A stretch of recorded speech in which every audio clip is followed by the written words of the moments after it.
샬롬. 나의 나된 것은 오직 하나님의 은혜입니다. 그러기에 오늘 우리가 살아가는 삶에 가장 필요한 것은 바로 하나님의 은혜이지요.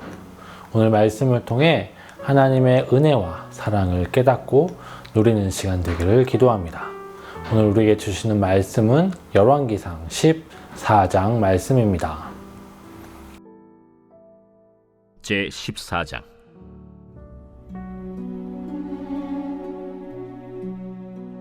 그때 여로보암의 아들 아비야가 병든지라.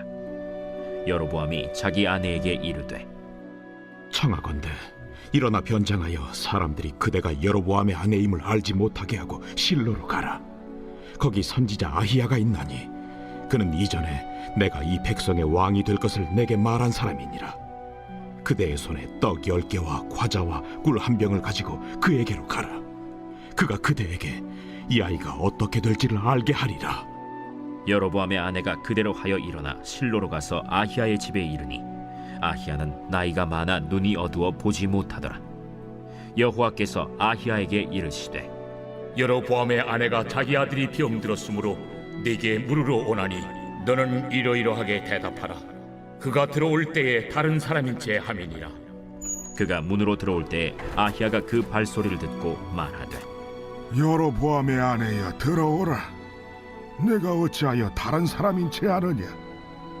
내가 명령을 받아 흉한 일을 내게 전하리니 가서 여로보암에게 말하라. 이스라엘의 하나님 여호와의 말씀이 내가 너를 백성 중에서 들어 내 백성 이스라엘의 주권자가 되게 하고 나라를 다윗의 집에서 찢어내어 내게 주었거늘 너는 내 종 다윗이 내 명령을 지켜 전심으로 나를 따르며 나 보기에 정직한 일만 행하였음과 같지 아니하고 내 이전 사람들보다도 더 악을 행하고 가서 너를 위하여 다른 신을 만들며 우상을 부어 만들어 나를 노엽게 하고 나를 내 등 뒤에 버렸도다. 그러므로 내가 여로보암의 집에 재앙을 내려 여로보암에게 속한 사내는 이스라엘 가운데 매인자나 노인자나 다 끊어버리되 거름더미를 쓸어버림같이 여로보암의 집을 말갛게 쓸어버릴지라. 여로보암에게 속한 자가 성읍에서 죽은즉 개가 먹고 들에서 죽은즉 공중의 새가 먹으리니 이는 여호와께서 말씀하셨음이니라 하셨나니 너는 일어나 내 집으로 가라. 내 발이 성읍에 들어갈 때 그 아이가 죽을지라. 온 이스라엘이 그를 위하여 슬퍼하며 장사하려니와 여로보암에게 속한 자는 오직 이 아이만 묘실에 들어가리니 이는 여로보암의 집 가운데에서 그가 이스라엘의 하나님 여호와를 향하여 선한 뜻을 품었음이니라. 여호와께서 이스라엘 위에 한 왕을 일으키신즉 그가 그날에 여로보암의 집을 끊어버리리라. 언제냐 하니 곧 이제라.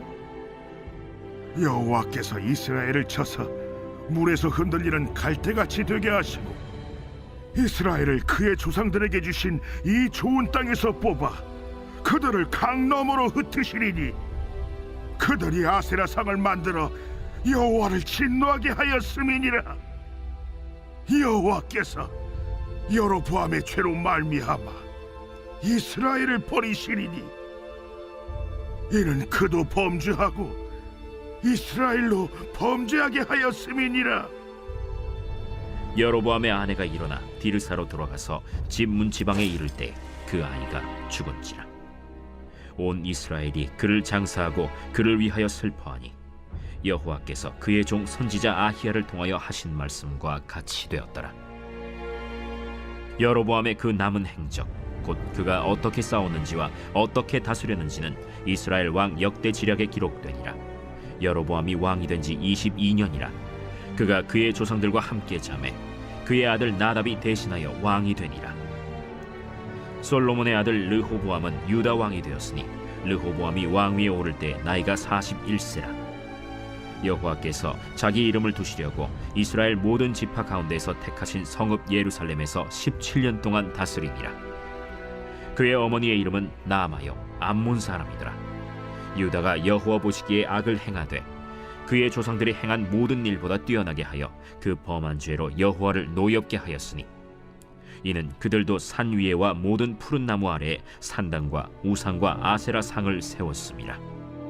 그 땅에 또 남색하는 자가 있었고 여호와께서 이스라엘 자손 앞에서 쫓아내신 국민의 모든 가증한 일을 무리가 본받아 행하였더라.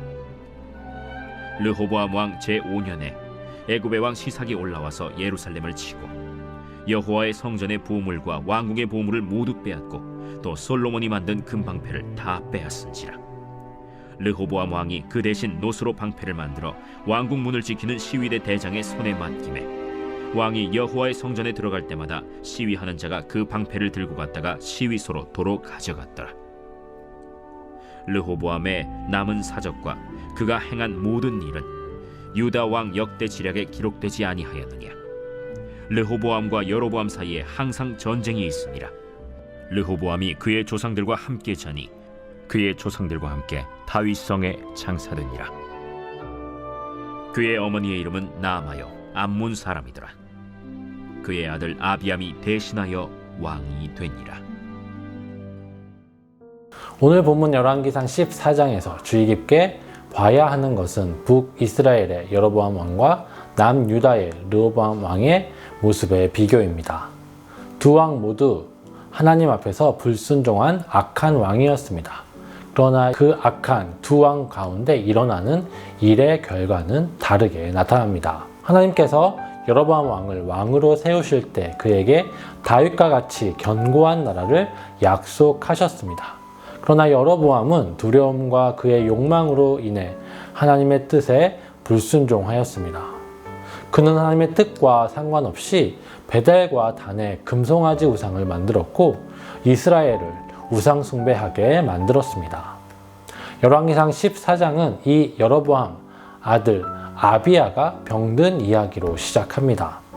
여로보암은 자신이 왕이 될 것을 예언한 아히야 선지자에게 자신의 아들이 어떻게 될지를 알기 원했습니다. 그것을 위해 자기 아내를 변장시켜 아내의 손에 떡과 과자와 꿀을 들려주고 가게 하였습니다. 여로보암은 아히야가 능력 있는 점쟁이나 주술사로 생각했던 것 같습니다. 여로보암의 생각에 아내를 보내고 그에게 귀한 것을 제공한다면 아들에 대한 좋은 소식을 가져올 것을 기대한 것입니다. 그러나 아히야는 선지자입니다. 그는 하나님의 말씀과 그 뜻을 대언할 뿐 그에게 능력이 있는 것은 아니지요. 아히야가 여로보암을 왕으로 만든 것도 아닙니다. 하나님께서 세우셨고 아히야는 전달만 했을 뿐입니다. 그렇기 때문에 아히야에게 여로보암의 아들을 치유할 수 있는 능력이 있지 않습니다. 아히야는 하나님의 뜻을 여로보암에게 전하였고 전할 뿐입니다. 여로보암의 아내가 변장하면 아히야는 여로보암의 아내를 알아보지 못할 수는 있겠지만 아히야 뒤에 있는 하나님께서는 그렇지 않으십니다. 그러기에 아히야의 눈이 어두워 보지 못하지만 여로보암의 아내임을 알 수 있었습니다. 모든 것을 아시는 하나님께서 아히야에게 말씀하여 주셨고 이제 아히야를 통해서 여로보암에게 하나님의 말씀을 선포하십니다. 8절과 9절의 말씀입니다. 나라를 다윗의 집에서 찢어내어 내게 주었거늘 너는 내 종 다윗이 내 명령을 지켜 전심으로 나를 따르며 나 보기에 정직한 일만 행하였음과 같이 아니하고 내 이전 사람들보다 더 악을 행하고 가서 너를 위하여 다른 신을 만들어 우상을 부어 만들어 나를 노엽게 하고 나를 내 등 뒤에 버렸도다. 여로보암은 다윗과 같이 하나님의 약속을 받았지만 하나님의 뜻대로 사는 데는 실패하였습니다. 그래서 하나님께서는 여로보암의 죄로 인해 여로보암의 집과 이스라엘에 재앙을 내리십니다. 그의 집의 남자는 다 죽을 것이고 그의 왕조는 무너지게 될 것입니다. 또한 이스라엘은 결국 여로보암의 죄 때문에 멸망하게 될 것이고 포로로 잡혀가게 될 것입니다. 그리고 그 징조로 여로보암의 아내가 집에 들어갈 때에 그 아들 아비야는 죽을 것입니다. 구약의 선지자는 하나님의 예언의 말씀을 선포할 때 가까운 미래의 일들을 같이 이야기합니다. 그것이 이루어짐을 통해 그 이루어짐이 하나님의 말씀이 반드시 이루어질 것에 대한 징조로 삼는 것입니다. 즉 아비야의 죽음은 하나님의 말씀대로 여로보암의 집이 멸망하게 될 것을 보여주는 징조이고, 더 나아가 여로보암의 죄가 이스라엘을 멸망하게 만들 것이라는 징조인 것입니다. 그 후 여로보암이 죽고 그의 아들 나답이 왕이 되면서 하나님의 뜻이 이루어지지 않는 것 같이 보입니다. 하지만 2년 후 바하사에게 나답은 살해당하고 여로보암에 속한 모든 가족이 죽어 하나님의 말씀이 성취됨을 우리는 성경을 통해서 발견합니다. 여로보암은 하나님 앞에서 불순종하였고 악하였기 때문에 그와 그의 온 집이 멸망하였습니다. 오직 하나님 앞에서 온전하였던 그의 아들 아비야만 그 재앙을 피하고 편안하게 죽을 수 있었습니다. 이제 21절부터는 르호보암의 이야기가 펼쳐집니다. 성경은 그에 대해서 이렇게 총평하고 있습니다. 솔로몬의 아들 르호보암은 유다의 왕이 되었으니 르호보암이 왕위에 오를 때 나이가 41세라. 여호와께서 자기 이름을 두시려고 이스라엘 모든 지파 가운데서 택하신 성읍 예루살렘에서 17년 동안 다스리니라. 그의 어머니의 이름은 나아마요 암몬 사람이더라. 성경은 하나님을 떠난 아버지 솔로몬과 암몬 사람인 어머니 밑에서 자란 르호보암이 하나님의 이름을 두시려고 택하신 예루살렘에서 왕으로 통치하였다라고 말합니다. 이 모습은 무언가 불편하고 어색한 표현입니다.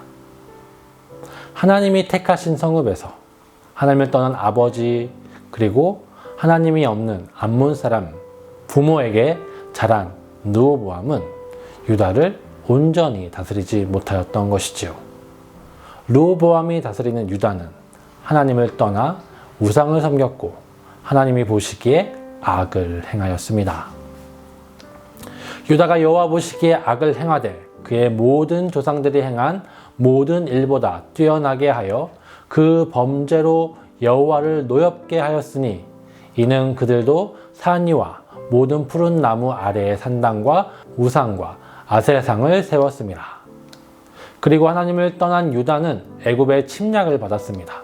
그리고 솔로몬이 만들고 쌓아두었던 모든 금과 보물을 그리고 금방패를 빼앗겼습니다. 그리고 남유다는 북이스라엘과 계속된 전쟁이 있었다고 성경은 기록합니다. 솔로몬의 황금기는 롯으로, 솔로몬 시대의 평화는 전쟁으로 변하게 되었음을 성경은 보여주고 있습니다. 르호보암과 유다의 죄에 대한 하나님의 징계가 이렇게 나타나고 있음을 보여주는 것입니다.